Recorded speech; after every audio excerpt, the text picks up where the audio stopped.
Welcome to the REI Hacker Podcast, where we unlock the secrets of real estate success. Join us as we dive into the journeys of top investors, mentors, and industry experts. And now, let's hand it off to our host, Benson Juarez. Welcome, everybody, to this edition of the REI Hacker Podcast.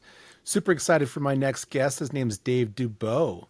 Dave has been in real estate since 2003. He's an expert in capital raising and investor relations. He's currently helping syndicators and fund managers land $100,000 investors. Dave has helped over 200 clients raise over $325 million in private capital. Really impressive. Dave, thank you for being here. I appreciate it. Benson, it's an absolute thrill to be on your hacker show, and it was an absolute honor having you on my show. We had a lot of fun, and you had mentioned this approach, and sometimes people come right at me and say, "Yeah, let's do a podcast swap," and oftentimes it just doesn't make sense. But you were like, do you think that this would, be an interesting topic for your listeners? And at first, I wasn't sure, and I'm like, yeah, that sounds really interesting. And I've launched a fund recently myself. And so I'm learning and doing things. And, I've been in real estate since 2001. And, I've done all the different strategies. And every time I come across something new and interesting, I always want to dig deeper. So I'm really excited to learn more about this. Well, Benson, are you open to being a little guinea pig on the show here today? Can we kind of use you and frame things? I was going to ask you about that. I would love to, maybe not like right away, but let's get a little bit deeper first. So you've got a unique approach to helping your clients raise funds, right? For their syndications, for their deals. Yeah. You're leveraging podcast interviews and turning those into high trust sales conversations, which is really weird. I mean, this is one of the reasons why I started the podcast to begin with, is because I wanted to have connections with people who were doing important things and moving and shaking. And I just didn't have a way of delivering value to them, because I wanted to talk to people that were up here. Right. And so I thought that the podcast would be a great way of giving those people a megaphone so they get their messaging out. And is that part of the strategy? Which it is. Yeah. Okay. Yes and no. Okay. So, Benson, my own show, Property Profits Real Estate Podcast, started that back in 2018. Similar ideas, because I saw, hey, everybody's getting into podcasting. I better have my own podcast as well. And I was kind of copying what everybody else was doing, which was they were trying to connect with the big wigs in the real estate field, the Kiyosakis, the Grant Cardones of the world, all those, the Benson Juarez's of the world. That's who people were trying to connect with. So that I'll do that as well. And it kind of worked. And then the other idea was, hey, well, hopefully I'll build up a really big audience, and hopefully some of those people in the audience will realize that I'm a smart guy, and hopefully some of them will reach out, and hopefully we'll end up doing some business from this podcast. And for the first several years I did the podcast, Benson, there was a hell of a lot of hoping, not much happening. Right. So I was doing my show kind of hit and miss, once a week, once every 2 weeks, whatever. Had a few good guests, hoped that those guests would really promote their episode on the show. None of them ever did. So it was, it was okay for creating content, but it wasn't really a good business generator. Then to give full credit where credit is due, Benson, I think it was about 2001, pandemic times. I was listening to podcasts, heard a really sharp young guy named Jamie Atkinson get on there and say, hey, you know what? The way I do podcasting is really different. I don't care about the audience. I don't care how many downloads I have. I don't care about any of that vanity stuff. All I want to do is I want to interview the exact kind of people I'd like to have as my clients. And I want to make them look good and shine, kind of shortcut that relationship building, and hopefully do business with them. And instead of doing one interview a week, I'm going to do multiple interviews a week and turn this into a lead generator. And that's what I've been doing. And I heard that and was like, wow, it just hit me. That is brilliant. Because, let's be honest, Benson, I've been I've been around for a long time. You can tell by looking at me. I've been in the marketing space since '93. I've invested over $450,000 in my own marketing education and coaching and masterminds and all this kind of stuff over the years. So pretty much you name it, I've tried it. And when I switched my show over to this model, it was like the heavens opened up, the angels sang, all this kind of stuff. It was a completely different way of doing lead generation. And once I had it dialed in for myself, then the brainchild came along. You know what? I think this would work really well for capital raisers, especially syndicators, fund managers, professional capital raisers, because there's no better way I've seen to connect with hard to connect people than to invite them to be a guest on the podcast. So for the last, at the time that we're recording this, last year and a half or so, we've been working with syndicators and fund managers, building them podcasts that appeal to their ideal investors, filling up their calendar with these interviews, 5 or 6 a week on average, and I'll explain how we do that very efficiently, and then helping them convert interviews into discovery calls and into it does. Yeah, it makes perfect sense. Does that make sense, Benson? So the first thought that pops into my mind is, okay, when I'm looking for guests for the REI Hacker podcast, I want them to come with some specialized knowledge. You know, they're an industry expert. They've got experience doing something in the real estate space. We've since broadened out into more like entrepreneurial type topics.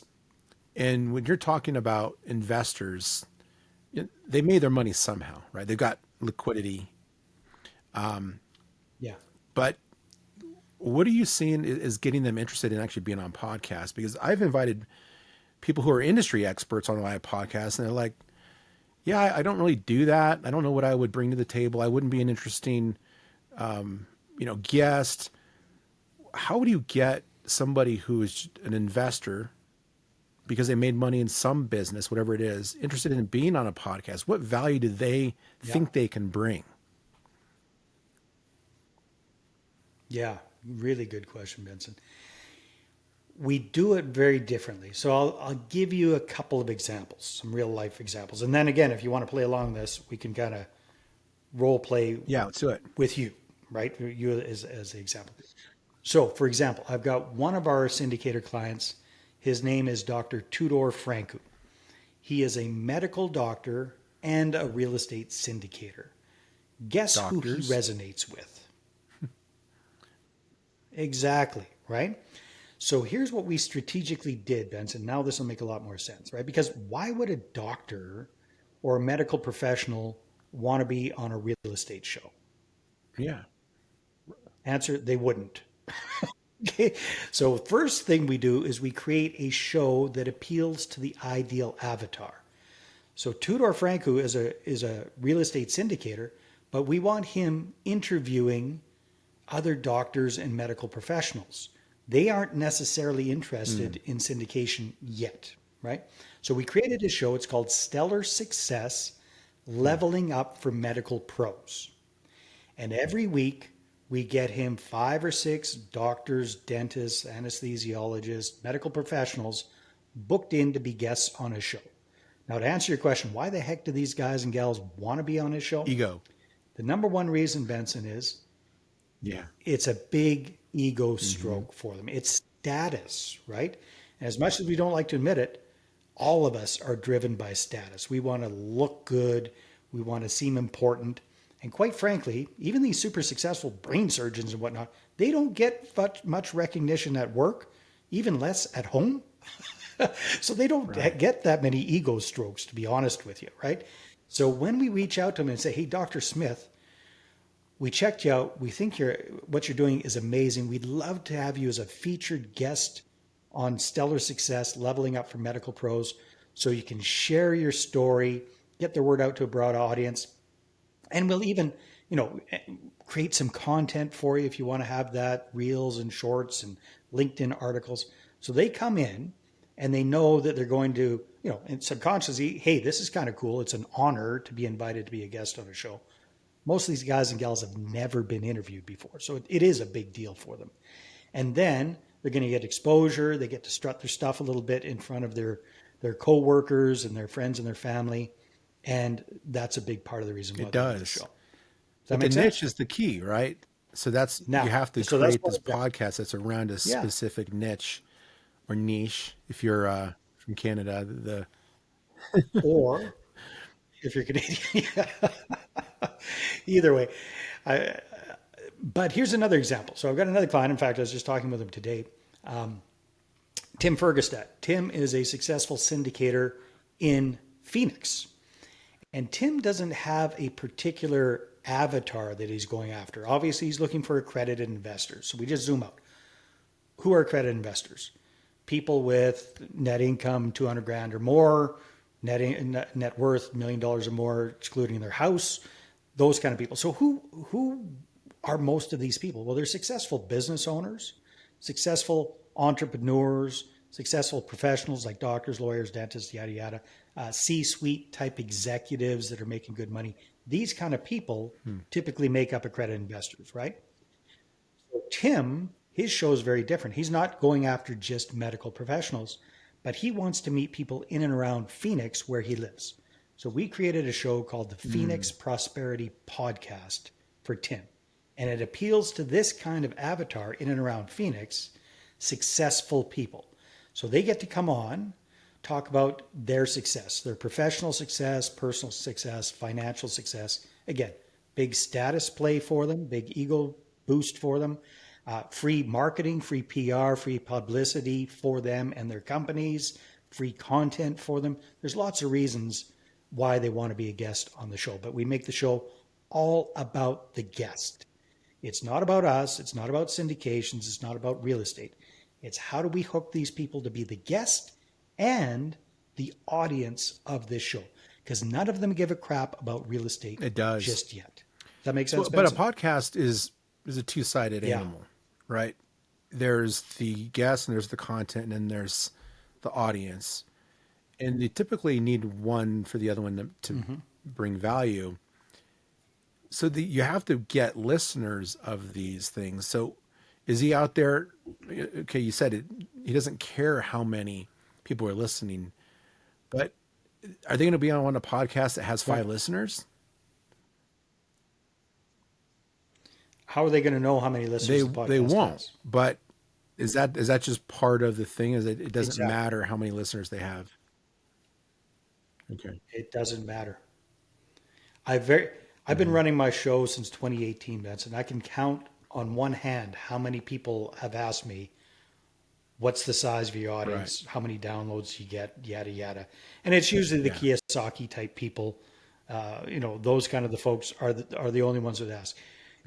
Everybody else doesn't. And truth of the matter is the audience does grow over time. But if we waited until we had a huge audience, we'd never get started, right? You got to get started somehow. So this is why it's very, very different than traditional podcasting, Benson. We don't pay attention to what I call the vanity metrics, downloads, rankings, number of, listeners, that sort of thing, because it doesn't matter. All that really matters is who are you interviewing and how many of them are you interviewing on a regular basis.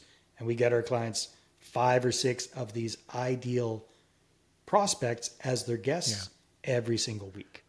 I love the idea. Do you mind if I play devil's advocate for a moment? Mm-hmm.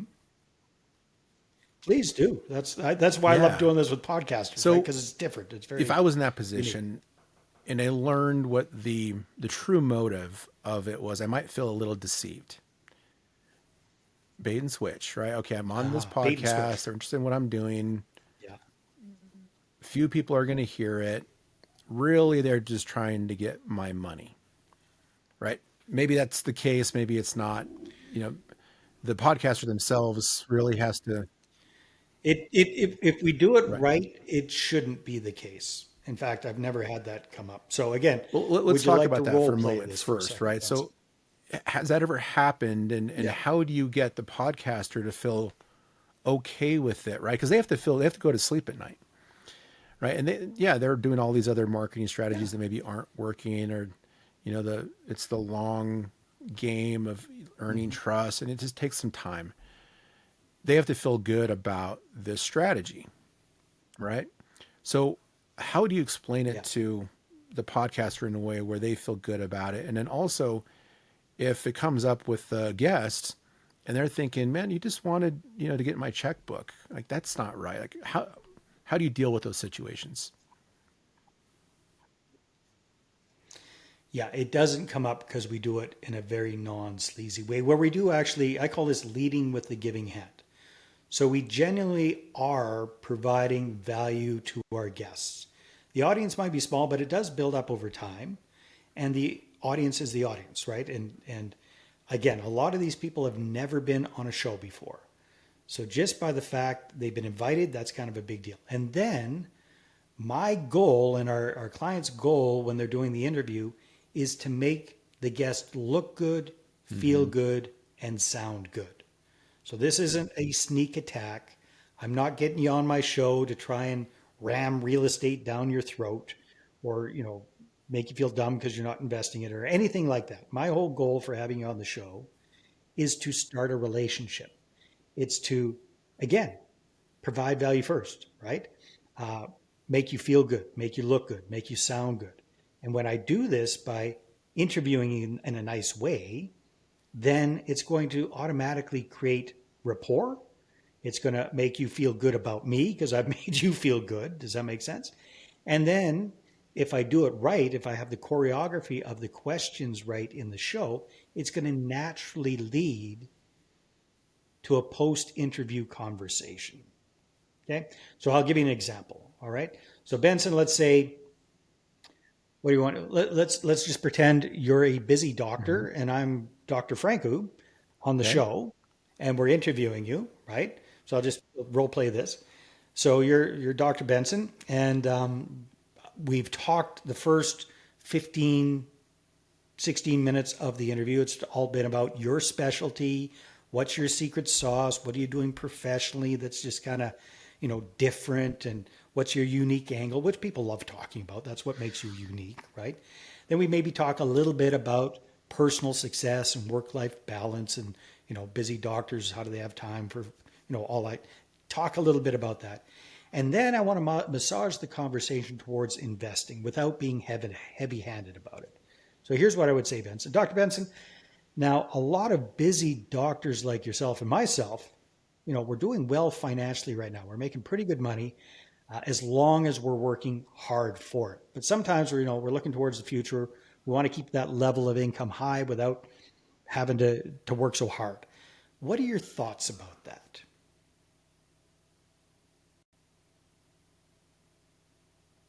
Yeah, sure. We can role play that. I can't hear you though, Benson. You're muted me. There you go. So just role playing. What might you say if you were a busy doctor with your own practice? What might you say about that? It's hard to say, right? Like, I don't know if I'm gonna be great at this role playing thing, but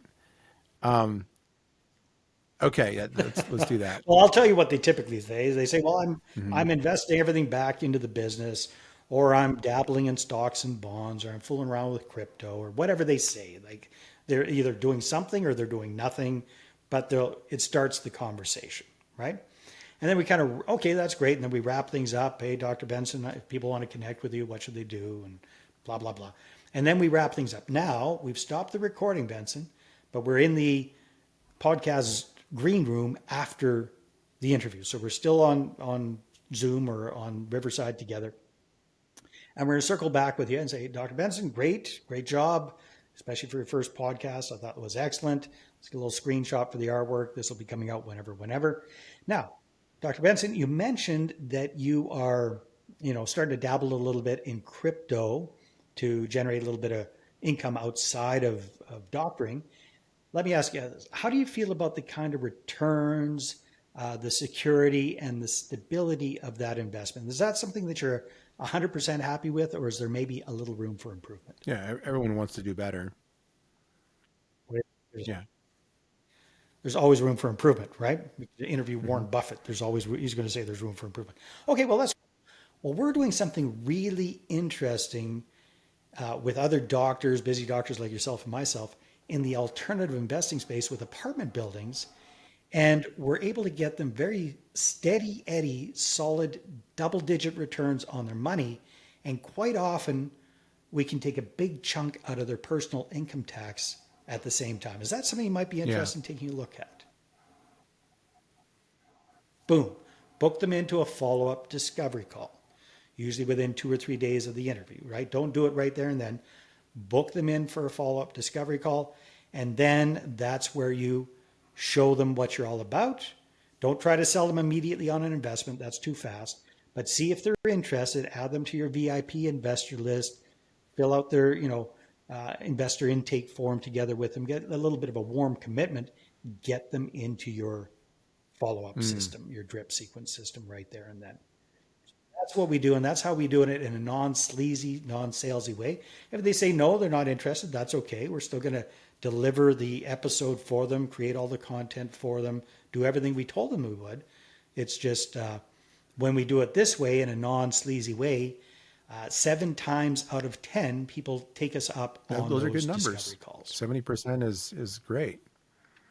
Very as opposed to just... I didn't say 70% invested, but 70% do jump on a discovery call. And do you have numbers on the people that convert and actually invest? Then we get quite a high number to commit. Oh yeah, quite a high number are interested and want to be added to the VIP list, and then it's the nurturing system, right? So you got to nurture them and get them comfortable, and then reach out to them when you've got availability and you've got deals, just like any other kind of lead generation system, right? Chances are they're not going to come cold off of the internet and invest $100,000 with you. Not usually, at least. Sometimes it happens. Same thing here, but usually it requires a little bit of nurturing and getting them educated. And right. And at that point, it's up to the syndicator to close them, right? And you're not involved in that process, but you help to warm them up, get the lead, and that's the service you provide. Well, we provide a turnkey service. So we build the podcast, we fill the podcast, we produce the podcast, we work with the syndicator to help them convert those interviews into discovery calls and help them with their process. So you even help with the conversion process, the funnel to... Yeah, we can't do that ourselves, but I take a look at what they're doing and make sure they got it down. So how do you find the guests to be on the podcast? Yeah. Good question. So it depends on what kind of guests we're looking for. So let's look at your case. So you're starting the fund. Who's like your ideal avatar, Benson? It's people who understand that real estate is probably the best vehicle for them to build wealth. They possibly tried to do it on their own. They got a course, failed. They bought some software. They saw a video. Some guru got them interested. But they just couldn't do it, right? And that's probably more that than 9 out of 10 people who start down the path in real estate investing. They just don't have what it takes to be successful, but they still realize that there's something at the end of the tunnel there, right? There's a way of creating wealth. So it's those people who've tried it and not had any success. So are you looking for accredited investors? Or you want them to be accredited unless it's friends and family. Accredited is part of it, but these are people who I think started down the path of trying to invest in real estate but couldn't get it done on their own. You don't have to convince them that real estate's the vehicle. They already think it is. Mm-hmm. Right. They just haven't done anything yet. Yeah, well, in that case, I'd probably be going to looking at REIAs, real estate investment clubs, real estate meetups, that sort of thing, because it's the 80-20 rule. Like most of the 80% of the people in those clubs and meetups and whatnot have drank the Kool-Aid but haven't done anything yet. So they could be good prospects for you. If you got a more specific avatar, like a lot of our syndicators and fund managers, they're kind of getting away from people that have already got some experience, especially in multifamily, because a lot of LPs are sitting on the sidelines because some of their deals are not doing too well these days.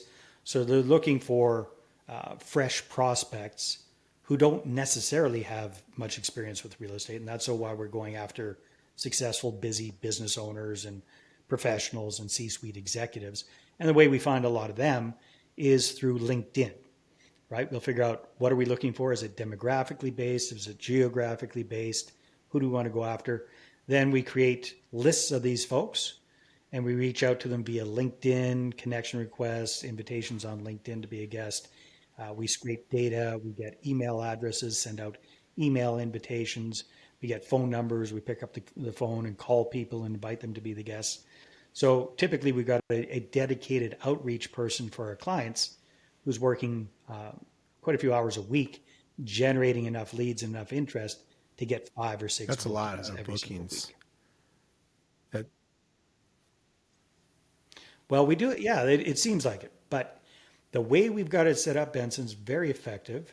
So, for example, Dr. Tudor, he's a busy guy, right? He's a syndicator and a medical doctor. He's still got his practice and he's doing these interviews. So, what we've got him doing is he's put aside 2 hours twice a week for doing interviews.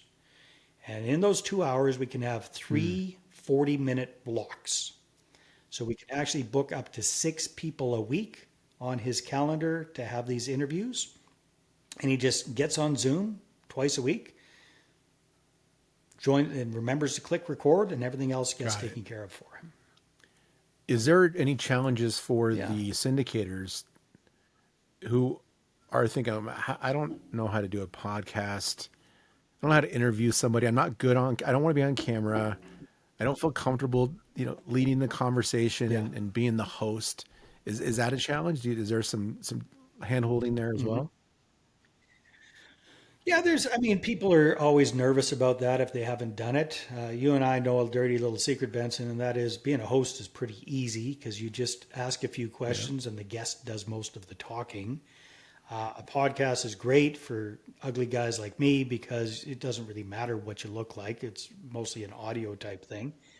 And once you've done a few of these interviews, literally once you've done 5 or 6 of them, you realize it's not that tough. It's like learning any new skill, and you get better at it as you go. And it's pretty easy. So we've got clients now who've literally done hundreds and hundreds of interviews, and it's very, very comfortable for them. It gets comfortable. In the minds of your clients, how is the podcast approach stacking up with traditional marketing methods of bringing people in and putting them into the funnel? Is it doing well? Is it exceeding traditional marketing methods? How is it stacking up? Yeah. Well, it's stacking up really well, Benson. And all I can say is statistically, like we started this well over a year ago now. Of our 5 original beta clients, 3 of them are still working with us, which in a new kind of service, that's pretty good. They wouldn't be doing this month after month after month if it wasn't working well. So what I hear that they like about this compared to traditional networking and cold outreach and trying to connect with people by doing LinkedIn outreach and these kind of things is it's a different positioning, right? Because here's the thing, Benson, pretty much everything else is, hey, look at me, look at me, look at me, and please book a call and let me sell you something. That's what traditional marketing is kind of about. This kind of marketing is, hey, I want to look at you. I want to interview you. I want to spotlight you. It's all about the other person, right? It's leading with the giving hand. Then here's the other cool thing. So now these people who otherwise would be very reluctant to meet with you for a sales call are now quite excited and happy to meet with you about an interview. And they're coming to the call a little bit nervous. A lot of them have never been interviewed before. So now you have the chance to put them at ease, create rapport, break the ice, all that kind of good stuff before the interview even starts. And they're already looking at you, instead of looking at you as some sales guy trying to sell them something, they're seeing you as an expert and as an authority because you're the podcast host. Does that make sense, Benson? So the positioning is so much more powerful than just being another sales guy. Yeah. I love it. I think it's one of the reasons, again, why I started this podcast, but I'm thinking of both sides, or I'm thinking about, growing the audience so that, the people, when the people come on the podcast, they're getting, more ROI on their time because they're going to be in front of more eyeballs. So maybe that's, a tweak that I could make. Yeah. Do you think it's possible for me to use the same platform with the REI Hacker podcast to do this, or do you think I would have to start something new? You'd have to start something new that appeals to your guest to want to be a guest on the show. So again, well, you know, if you're only going after people that are already thinking about real estate, then REI Hacker And I'm not might only, that's be just my okay, initial thought. right? But But if you're going after successful business owners and professionals and executives and those kind of thing, then we have to step back and think, why would they want to be on a real estate show, right? What that's going to go. What value do I bring to this show? I don't know anything. I haven't done anything in real estate. Why? What am I going to talk about? Versus if you make the show more about them and showing off their success and their skill set, then number one, they're going to be much more keen about being on the show. And number two, they're going to be much more keen about sharing their episode of the show with their friends and coworkers and associates, which is how we grow our shows organically with our ideal audience as well. yeah, everybody that I invite on my show has some level of success. So maybe that's just a different niche. It doesn't have to be people who started and failed. That's, you know, part of what I was thinking when I was thinking about, okay, who can I help? Because I've got, you know, I've been working with people for years and years who just didn't have what it takes to do it on their own. I thought that would be a good place to help people.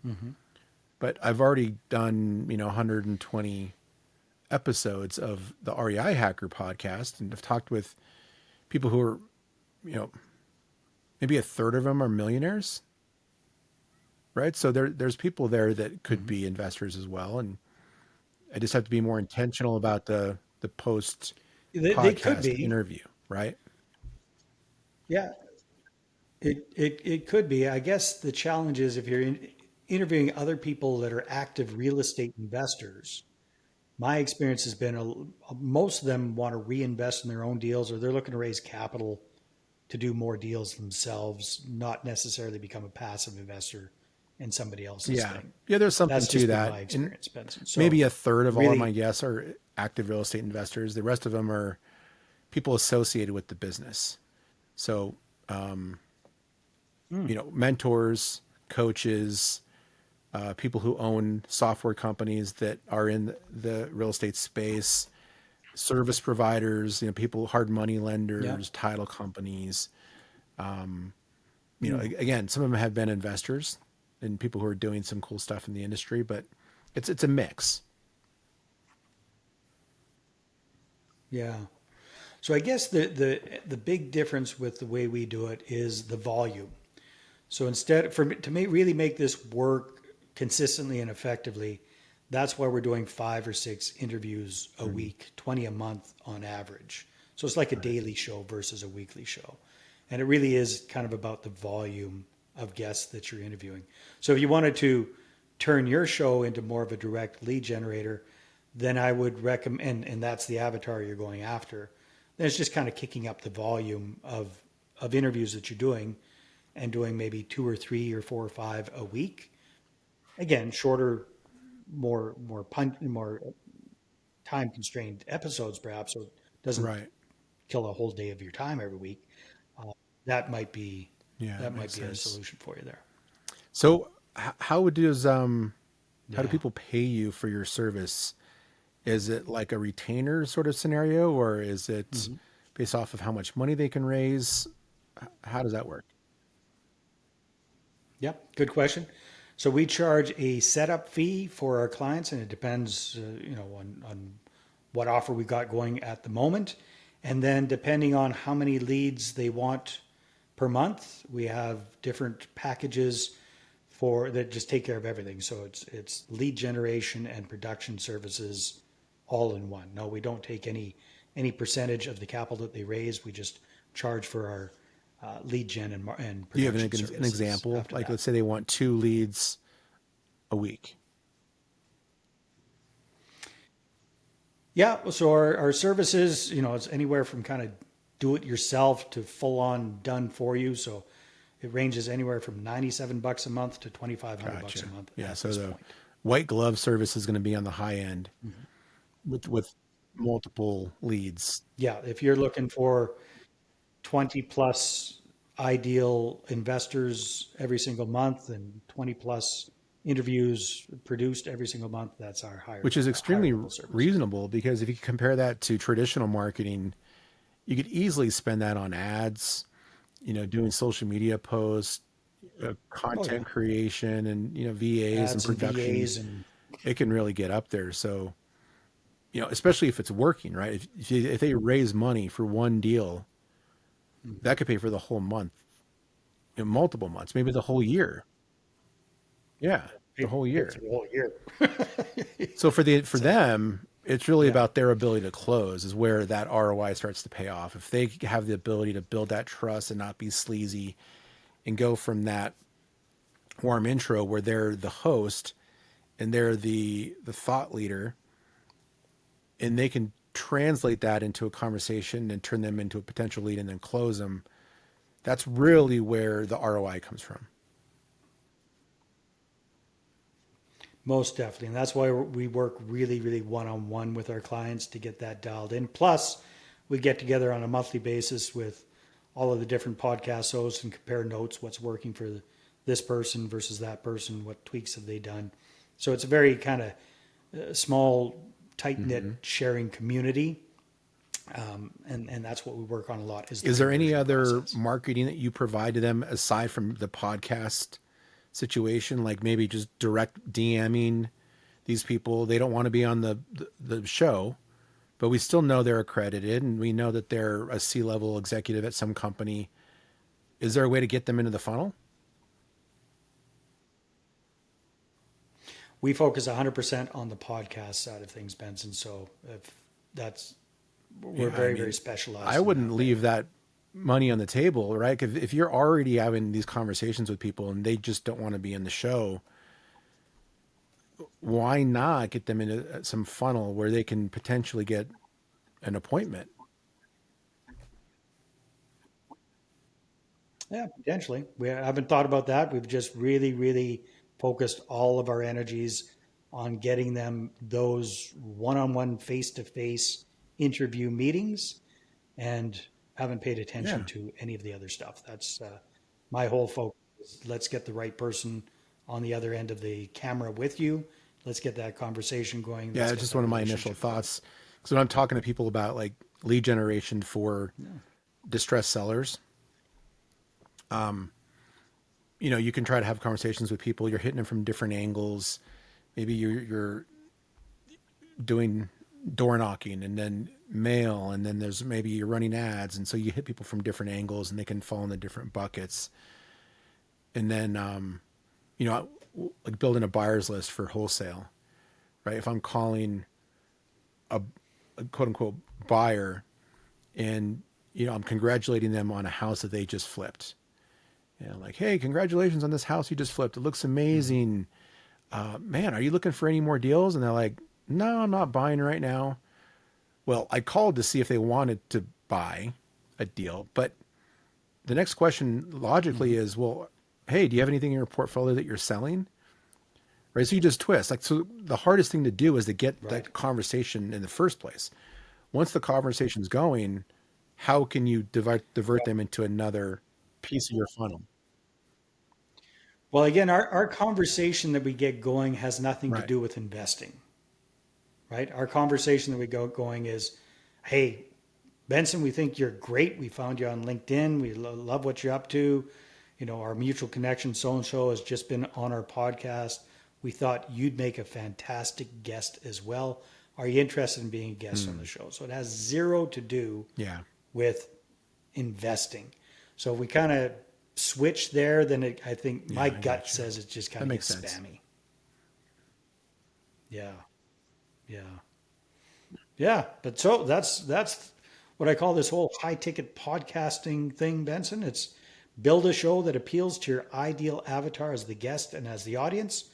Go out and find a whole bunch of them, get them booked on your show on a consistent basis, and then convert in a non salesy, non sleazy way, convert those conversations into discovery calls and into commitments. And that's how we're helping our syndicator and fund manager clients do lead generation, high quality, high caliber prospects on a very consistent basis, about That's really 20 of them a impressive. month It's on such a average. unique approach.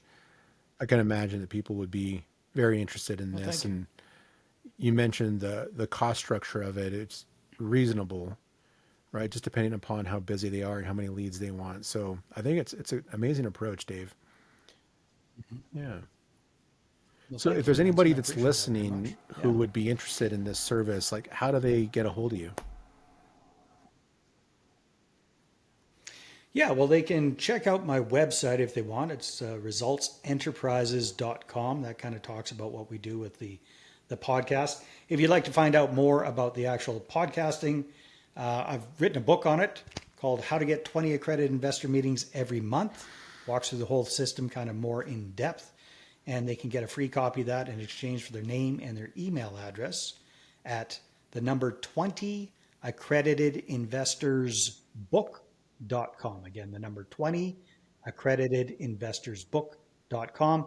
And after you grab the book, there's an opportunity there for you to book a call if you'd like to have a conversation and see if this might be a good fit for you. Very cool. Well, thank you for the book for the audience, you guys. So if you are a fund manager or if you're a syndicator or if you're thinking about it, like a lot of reasons why people don't start doing the thing to be a syndicator or a fund manager or a capital raiser is because they don't think they know anybody. Like I don't have anybody in my sphere.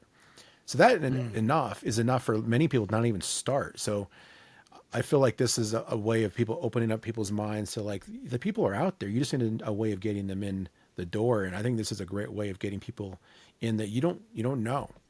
Right. And yeah, it's a great way to make new connections. For awesome, sure. Dave. Well, thank you so much for being here. I really appreciate your time. You guys go check out Dave's website there. We'll put the link in the show notes so you can click through, get the free book, learn more about it, and then book a call with Dave. Obviously, you can see, I mean, he's Canadian, right? So he's going to be super nice. He's going to say a lot, and hopefully you guys can do business together. No, you didn't. Did I slip an A or two in there? So I missed it. Oh. Yeah. I did do an out and about though. So there you go. Awesome, Dave. Well, thanks again. I really appreciate it. You guys go check that out. And thanks for listening to this edition of the REI Hacker Podcast. Keep an eye out for more amazing guests like Dave Dubeau, where we talk about real estate and entrepreneurship and business and just hacking your way through this complicated maze of earning cash and building wealth and, earning a legacy for yourself and your family. So thanks for being here, and we'll see you next time. Take care.